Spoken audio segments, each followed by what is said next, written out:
सभी दर्शकों और प्रिय भक्तजनों को मेरा सादर प्रणाम। स्वागत है आपका हमारे चैनल प्रभात कहानी में। आज मैं आप सभी दर्शकों को शुक्रवार की दूसरी व्रत कथा सुनाऊंगी। इस कथा को उद्यापन के समय सुनने पर सारी मनोकामनाओं की पूर्ति होती है और सभी किए गए व्रत का फल मिलता है।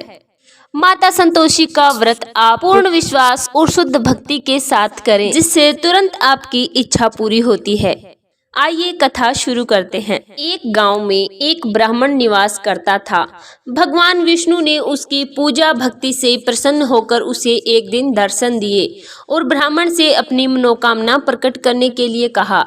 निर्धन ब्राह्मण ने लक्ष्मी जी का निवास अपने घर में होने की इच्छा प्रकट की। ये सुनकर श्री विष्णु ने लक्ष्मी जी की प्राप्ति का मार्ग ब्राह्मण को बताया। श्री हरि विष्णु ने कहा कि मंदिर के सामने हर रोज सवेरे एक स्त्री आती है जो यहाँ आकर उपले थापती है। तुम उसे अपने घर आने को आमंत्रित करो। वह स्त्री कोई और नहीं, स्वयं देवी लक्ष्मी है।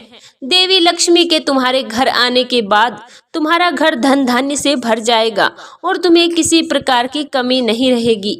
ये सुनकर हरि विष्णु अदृश्य हो गए। अगले दिन सुबह 4 बजे ही निर्धन ब्राह्मण मंदिर के आगे बैठ गया। कुछ समय के बाद लक्ष्मी जी वहां आई और उपले थापने लगी। ब्राह्मण ने उन्हें अपने घर आने का निवेदन किया। ब्राह्मण की बात सुनकर लक्ष्मी जी समझ गई कि ये सब हरि विष्णु के कहने पर हुआ है। लक्ष्मी जी ने ब्राह्मण को कहा कि तुम शुक्रवार को लक्ष्मी का व्रत करो। 11 व्रत करने के बाद ही तुम्हारी मनोकामना पूरी होगी। ब्राह्मण ने देवी के कहे अनुसार 11 व्रत किए और उनका पूजन किया, विधि विधान से उद्यापन किया और उसके बाद देवी लक्ष्मी ने अपना वादा पूरा किया और निर्धन ब्राह्मण निर्धन नहीं रहा। उस दिन से ये मान्यता बन गई कि शुक्रवार को यह व्रत विधि विधान से करने से व्यक्ति की मनोकामना पूर्ण होती है और माता लक्ष्मी का घर में निवास होता है। देवी लक्ष्मी के सम्मान में धार्मिक उपवास के समापन के रूप में प्रसाद का सेवन किया जाता है। उद्यापन के लिए थाली में पूरी या तली हुई रोटी, नारियल के टुकड़े, आलू की सब्जी, चावल, खीर या हलवा बना सकते हैं।